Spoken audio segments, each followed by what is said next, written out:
Hello दोस्तों, welcome to our channel.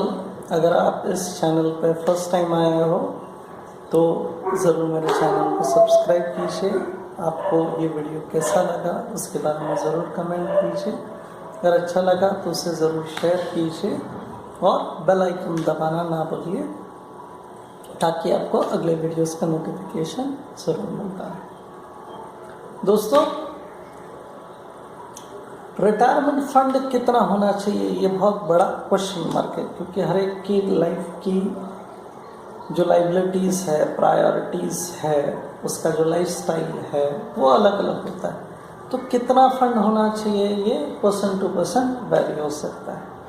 कुछ बातों के लिए थोड़ा सा प्लान ऑफ एक्शन ज़रूर कीजिए कि यार फर्स्ट थिंग कि यार इमरजेंसी के लिए अगले 6 महीने का खर्चा मेरा कंपलसरी चले, भले इनकम ना हो, इसका पहला प्रोविज़न करो। उसे इमरजेंसी फंड कहते हैं। बाद में बच्चों की एजुकेशन और उनके मैरिज के लिए कुछ पैसे, जो भी आपका बच्चों को बनाने का गोल है उस हिसाब से उसके लिए आप प्रोविज़न कीजिए। इन्फ्लेशन को ज़रूर ध्यान में रखिए, क्योंकि आज की कॉस्ट बहुत अलग है और 15 साल बाद, 20 साल के बाद तो खर्चा बहुत अलग रहेगा। तो इन्फ्लेशन को ज़रूर कंसिडर कीजिए। लाइफ एक्सपेक्टेंसी ये भी कंसिडर ज़रूर कीजिए ताकि आपको कैलकुलेशन करते वक्त आसानी हो कि यार कितने साल का फंड आपको लगेगा। तो ये जो रिटायरमेंट कलश है वो आपका इतना होना चाहिए कि जो भी आपकी लाइफ है बहुत बहुत खुशहाली से जाए। रिटायरमेंट प्लानिंग का मतलब क्या होता है, या रिटायरमेंट का मतलब क्या होता है? Financial freedom. ज़िंदगी एकदम मस्त तरीके से जी रहे हैं, ये देखो मस्त निकाला है और दोनों हस्बैंड एंड वाइफ एंजॉय कर रहे हैं, अब एकदम बेस्ट लाइफ जी रहे हैं।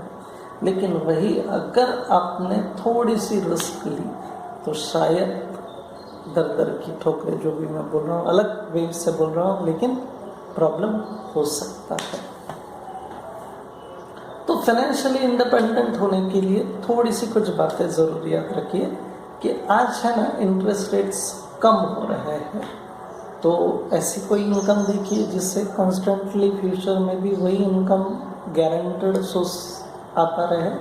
तो पहला एक फैक्टर है कि इंटरेस्ट रेट रिड्यूस्ड हो रहा है। दूसरा, कॉस्ट ऑफ लिविंग जिसे अपने इन्फ्लेशन कह रहे हैं वो दिन ब दिन बढ़ रहा है। हॉस्पिटलाइज्ड अगर होते हैं तो खर्चा बहुत ज़्यादा होता है। तो अपने सेकंड इनकम के लिए, सेकंड इनिंग्स के लिए ज़रूर कुछ ना कुछ अमाउंट होनी चाहिए। जैसे कोई भी लाइफ का गोल है, बच्चे का एजुकेशन है, उसका करियर है, उसकी मैरिज है, उसके लिए एक प्रॉपर एडवाइस का होना बहुत ज़रूरी है। तो वो एक एक लेवल कैसे पार करनी है आपका फाइनेंशियल एडवाइज़र आपको बता सकता है। आप उसके साथ ज़रूर बैठ के कुछ बातें शेयर कीजिए। अरे बाबू मुशाई, स्टॉक मार्केट रिटर्न हमारे हाथ में नहीं है। जहाँ पना उसे ना आप बदल सकते हो ना मैं। हम तो सब अपने इमोशन की कठपुतलियाँ हैं जिसकी डोर मिस्टर मार्केट के हाथ में है। कब कौन इमोशनल फूल बनेगा ये कोई नहीं जान सकता। कहने का लॉजिक, आपका जो इन्वेस्टमेंट है, आपका जो गोल है वो मार्केट के हिसाब से नहीं होना चाहिए कि यार मार्केट बहुत अच्छा है तो आप बहुत पैसे अर्न कर रहे हैं।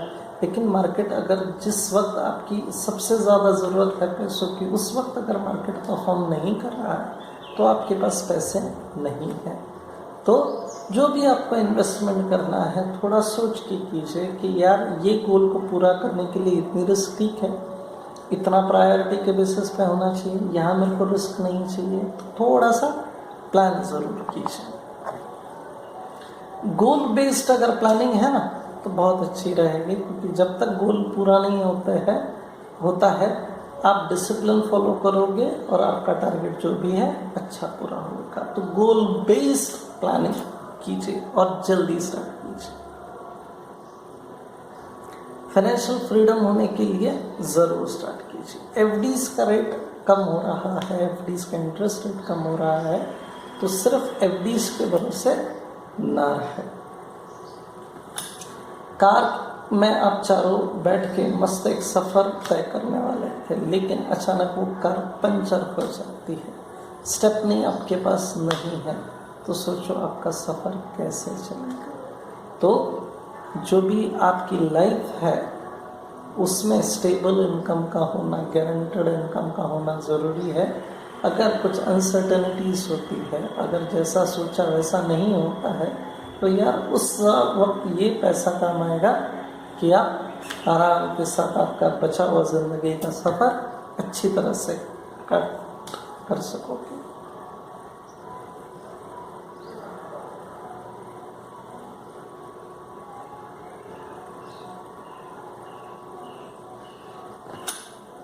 रिस्क कितनी होनी चाहिए, सेफ्टी कितनी होनी चाहिए, वो थोड़ा देखिए। वेल्थ ज़रूर क्रिएट कीजिए, लेकिन रिस्क फैक्टर भी ज़रूर देखिए।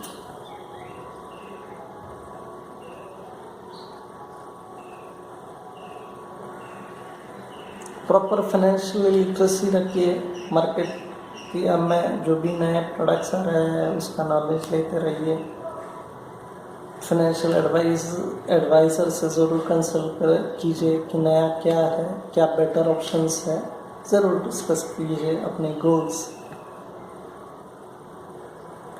टॉम एंड जेरी आज जो बहुत एंजॉय कर रहे हो, एक ज़माने में वो भी बूढ़े होंगे, तो no doubt you have to save for your retirement.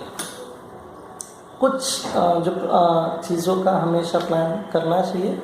First तो लाइफ इंश्योरेंस, आपकी जितनी इनकम है उस इनकम के 25 टाइम्स आपका लाइफ कवर एटलीस्ट होना चाहिए। लाइफ कवर सिलेक्ट करते वक्त, फाइनलाइज करते वक्त आपकी लाइबिलिटीज़ क्या है, आपके फ़िलहाल रिस्पॉन्सिबिलिटीज़ क्या है, वो सब कैलकुलेट करके लाइफ इंश्योरेंस कितना होना चाहिए वो देखिए।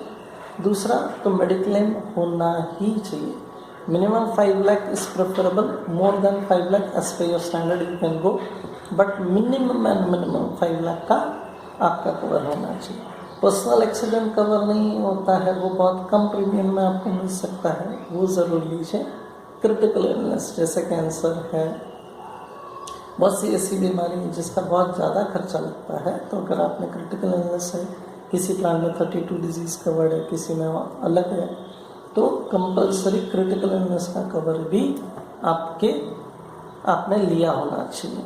तो शुरुआत कैसे करना है, तो भाई पहले सेव करना है। सेविंग जब आपकी पास है तो सोचो कि कहाँ इन्वेस्ट करो, कहाँ अच्छा आपका गोल पूरा हो सकता है, उसके लिए फाइनेंशियल प्लानिंग कीजिए। और जो भी आपका पोर्टफोलियो है वो डाइवर्सिफाइड होना चाहिए, यानी 10 बकेट में आपका जो भी पैसा है वो होना चाहिए। माइक्रोसॉफ्ट है, गूगल है, एप्पल है, वो एक दिन में नहीं बने। आज जो इतने बड़े लेवल का वो सक्सेस हासिल कर पा रहे हैं वो एक दिन में नहीं हो, उसके लिए बहुत सालों की मेहनत लगी, बहुत पेशेंस लगा। तो जो भी आपके लाइफ के गोल्स है वो एक दिन में पूरे नहीं होने वाले, उसके लिए कुछ वक्त लगेगा। रिचनेस एक दिन में ही नहीं होती, वेल्थ एक दिन में ही क्रिएट नहीं होता है, उसके लिए वक्त लगता है। तो ऑलवेज जब भी आप थिंक कर रहे हो इन्वेस्टिंग का, तो लॉन्ग टर्म के लिए सोचिए। मेरा मतलब है 15 ईयर्स मिनिमम आपने सोचना चाहिए। जब आप जल्दी इन्वेस्ट करना चाहोगे तब आपके पास बहुत ज़्यादा पैसा रहेगा। जो सफ़र जल्दी स्टार्ट करता है तो वो लाइफ के बहुत से जो भी अच्छी चीज़ें हैं वो इन्जॉय कर पाता है। लेकिन आपने लेट स्टार्ट किया, you have to miss something, so don't miss, enjoy life to the fullest, live life king size। ये 3 का तड़का मैंने बताया है कि सिक्योरिटी भी होनी चाहिए, सेफ्टी भी होना चाहिए, और ये 3 चीज़ों का ज़रूर प्रोविज़न कीजिए कि डिसेबिलिटी हुआ तो मेरा घर खर्चा कैसे चलेगा, डेथ अगर होता है तो मेरे फैमिली का कैसे होगा, मेरा जो स्टैंडर्ड ऑफ लिविंग मैंने फैमिली को दिया वैसा ही स्टैंडर्ड ऑफ लिविंग मेरे बाद भी रहेगा क्या। डिजीज़ अगर कुछ होता है तो उस डिजीज़ के लिए मेरे पास इतना फंड्स है कि मैं उसको कैटर कर पाऊँ। अगर ये 3 चीज़ों का कैलकुलेशन नहीं किया है तो आपने जो भी कमाया वो जा सकता है। तो बेस्ट वे तीनों चीज़ों का प्रॉपर वे से कितना कहाँ इन्वेस्ट होना चाहिए उसका प्लान ज़रूर कीजिए। ये सब चीज़ें एक जैसी दिख रही है, लेकिन हर एक की नीड अलग है, हर एक की रिस्क अलग है, हर एक का टाइम हॉराइजन अलग है, तो प्रोडक्ट आपके लिए अलग हो सकता है। कौन सा बेस्ट प्रोडक्ट है वो हम नीड एनालिसिस करके आपको बता पाएंगे। तो ज़रूर अगर आपको कुछ भी मार्केट से रिलेटेड या इन्वेस्टमेंट से रिलेटेड कुछ क्लैरिटी चाहिए तो ज़रूर आप हमें बताइए, कमेंट कीजिए, क्वेश्चन कीजिए। चैनल पे मेरा नंबर दिया है, चैनल का डिस्क्रिप्शन अगर आप सर्च करोगे तो वहाँ मेरा नंबर दिया है। इसका पीपीटी अगर आपको चाहिए तो आप उस नंबर पर व्हाट्सएप ज़रूर कीजिए, आपको मैं इसका पीपीटी ज़रूर भेज दूँगा। मेल आईडी रहा आपका तो it will be preferred. Thank you.